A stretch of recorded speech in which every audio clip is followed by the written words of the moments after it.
respaldan informe de Mixta sobre proyecto que prohíbe corte de suministros básicos. Prosigue análisis de proyecto que sanciona aumento de precios en estados de excepción. Solicitarán a la sala pronunciarse sobre plan de salud universal. Comisión aprueba proyecto que protege a menores en mundo laboral. Comisión de Salud aprueba por unanimidad Ley Nacional del Cáncer.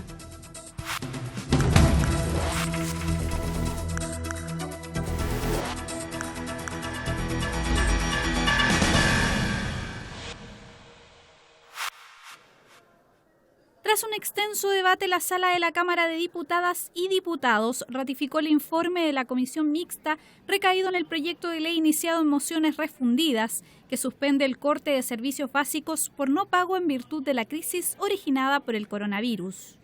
Durante los 90 días siguientes a la publicación de esta norma como ley, las empresas proveedoras de servicios sanitarios, empresas y cooperativas de distribución de electricidad y las de distribución de gas de red no podrán cortar el suministro por mora en el pago a las personas, usuarios y establecimientos, entre ellos usuarios residenciales o domiciliarios, hospitales y centros de salud, cárceles y recintos penitenciarios, hogares de menores en riesgo social, abandono o compromiso delictual, hogares y establecimientos de larga estadía de adultos mayores, bomberos, organizaciones sin fines de lucro y microempresas.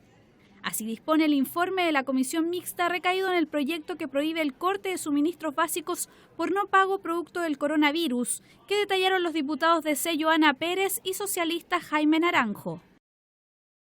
Hoy día, poner límites al consumo del agua a quienes van a pagar estas cuentas era injusto. Y por eso hoy día justamente era una diferencia, lo votamos y pudimos destrabar sin límite el acceso al agua a las familias que quieran tener el prorrateo de sus cuentas y posponer el pago, pero que no se corte ningún suministro de luz, agua, gas, telefonía e internet. Nos gustaría que pudiéramos tener gratuidad para quienes más lo necesiten, sí, pero entendiendo que también tenemos que ver lo que puede hacer la Cámara y el Senado, hemos hecho este proyecto. Si hacemos historia, el gobierno era absolutamente contrario a este proyecto y creyó que era suficiente con los acuerdos que ya había llegado con la empresa. Fíjese usted, desde esos acuerdos hasta la fecha van casi más de 60 días y apenas 100.000 hogares se han acogido al convenio de la luz y 25.000 al convenio del agua potable. Estamos hablando de 6 millones de hogares que están en el 60% de vulnerabilidad. Es decir, en los hechos, esos convenios que llevaba a cabo el gobierno no tienen destino. En cambio, esta ley, que es una gran ley, porque va a garantizar que a la gente no se le corten los servicios sanitarios, de luz, de telefonía o de gas, es un gran aporte para la tranquilidad de los hogares. Si le estamos diciendo a la gente que se quede en la casa, tenemos que darle facilidades en los gastos que tiene que hacer para que se quede en la casa. El documento también consigna que a elección de los usuarios finales, las deudas con las empresas de servicios sanitarios, empresas y cooperativas de distribución de electricidad y empresas de gas de red, que se generen entre el 18 de marzo del 2020 y hasta los 90 días posteriores a la publicación de esta ley, se prorratearán en un número de cuotas mensuales iguales y sucesivas que determine el usuario, las que no podrán exceder de 12 a partir de la facturación siguiente al término de este último plazo y no podrán incorporar multas, intereses ni gastos asociados. Para el diputado RN Miguel Mellado, la iniciativa va en línea con lo que el gobierno ya está haciendo. Tampoco se trata de gratuidad, precisó el legislador oficialista.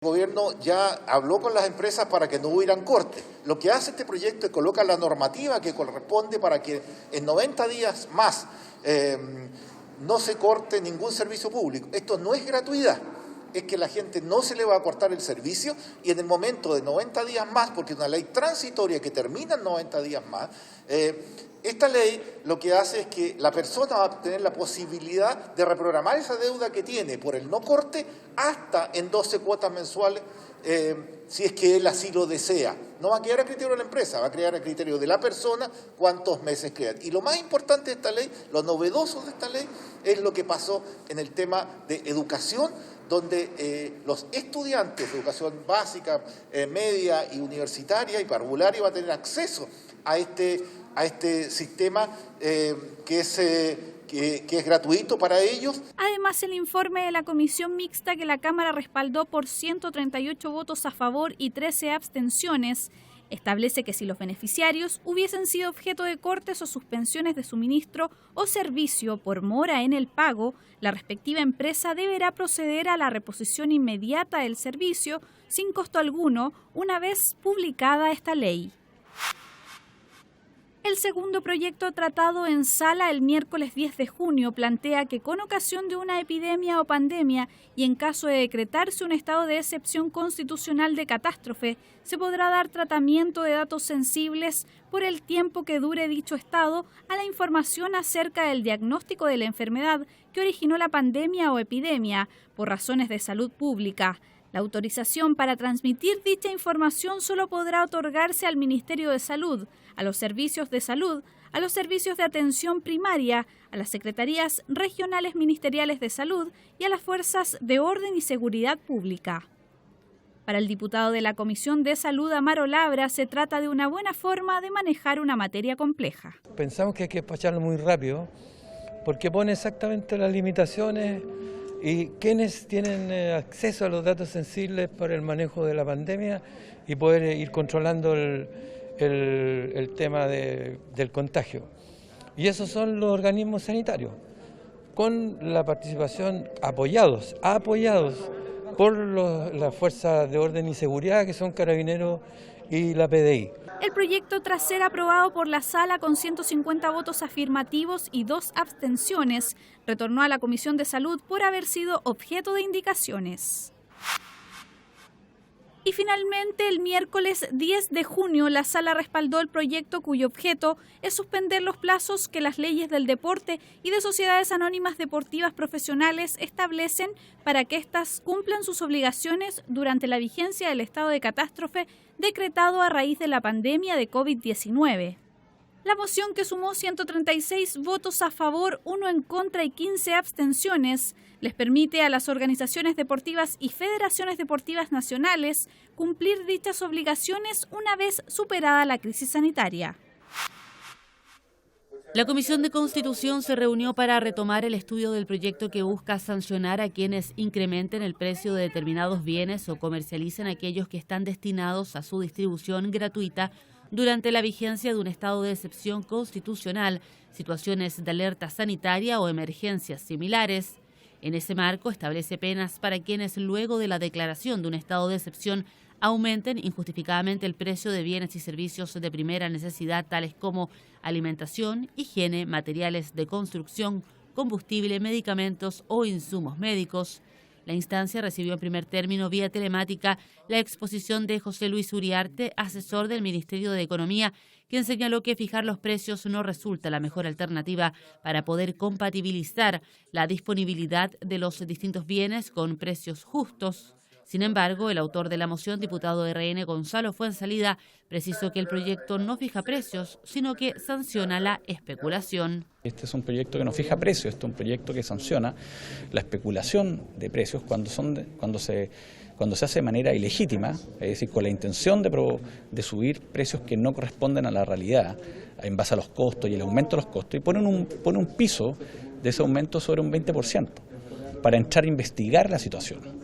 No es fijación de precios, es sanciona la especulación. En tanto, la diputada humanista Pamela Giles señaló que la iniciativa está muy bien elaborada y es urgente en el actual contexto que vive el país. Este es un proyecto que está muy bien elaborado y que además es muy urgente porque dice relación con este abuso generalizado que se ha producido durante el periodo de pandemia, que es la alza vergonzosa de precios en que una mascarilla como la que tenemos nosotros en este momento ha aumentado su precio hasta 100 veces o más en algunas oportunidades, y lo mismo con todos los productos de primera necesidad, y este proyecto quiere ponerle atajo a eso, Por lo tanto, aunque estamos recién comenzando a discutirlo, yo voy a aprobar el proyecto con entusiasmo. La Comisión de Constitución acordó votar en general y particular este proyecto en una próxima sesión.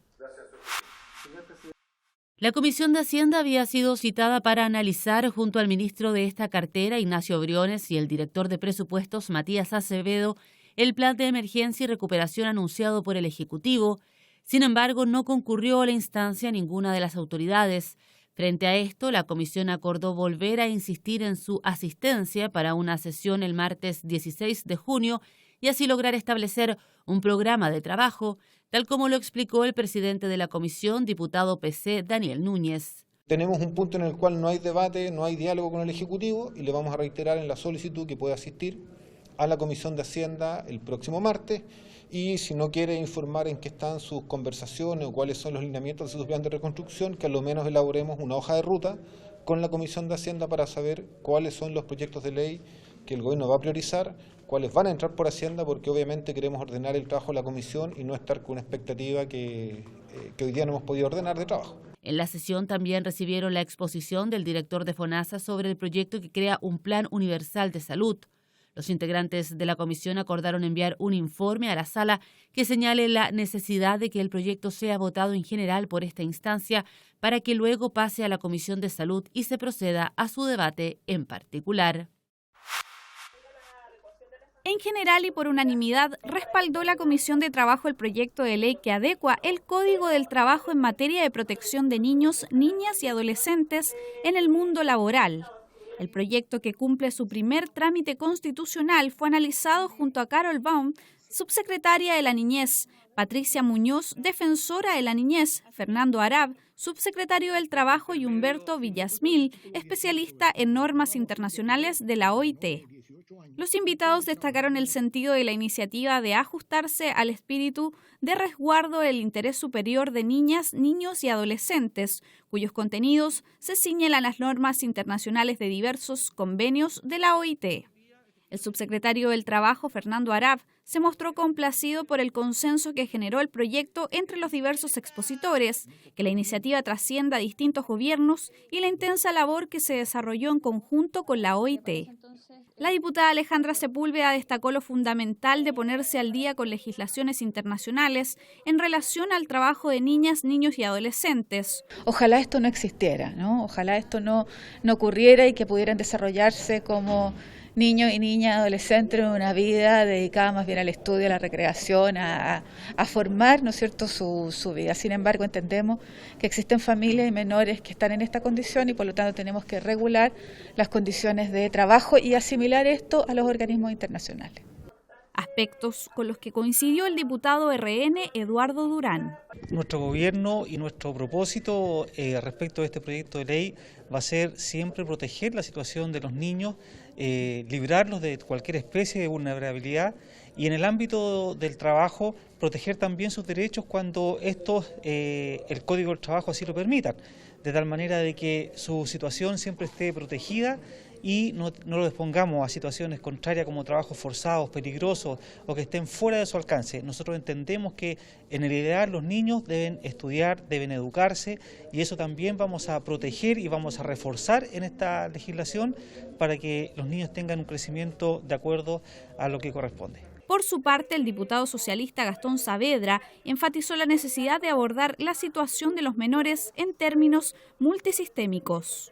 Tenemos problemas en la educación porque las coberturas no son las apropiadas, tenemos la deserción escolar altísima que también es causante, familias monoparentales muchísimas, la pobreza que además con la crisis sanitaria, social y económica que está viviendo el país va a aumentar.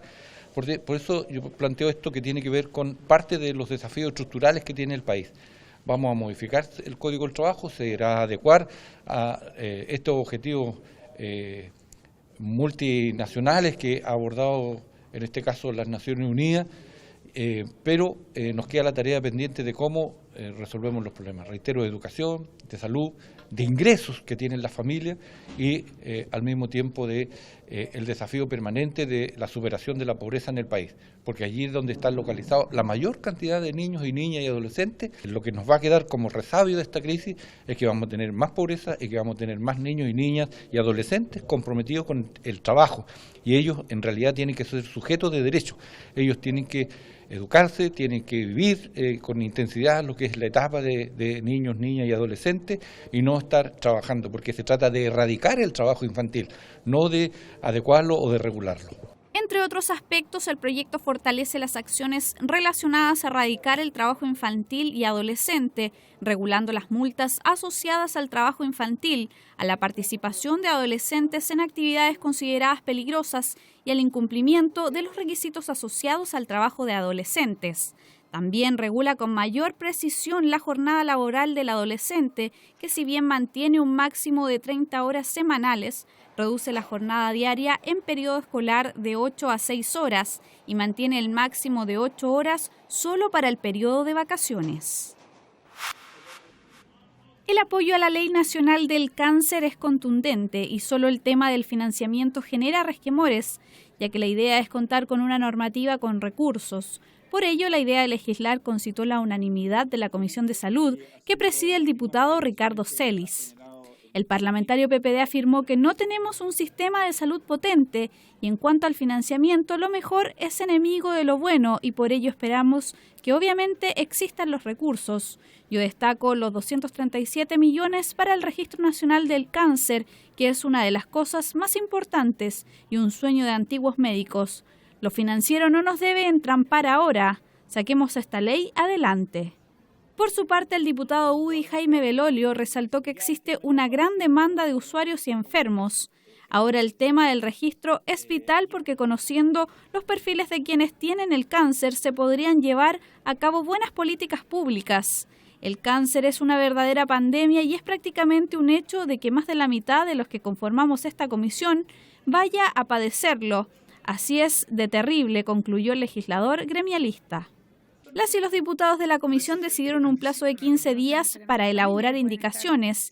Igualmente, acordaron avanzar en los numerales que generan apoyos generales y dejar para el final aquellos artículos con divergencias. La iniciativa en estudio establece un Plan Nacional de Cáncer que considera, por ejemplo, renovar el equipamiento del sector público. A su vez, determina inversiones para la red de centros regionales oncológicos que, como planteó el diputado Ricardo Celis, deben ser lugares integrales y acogedores. Los médicos también son cubiertos por el proyecto.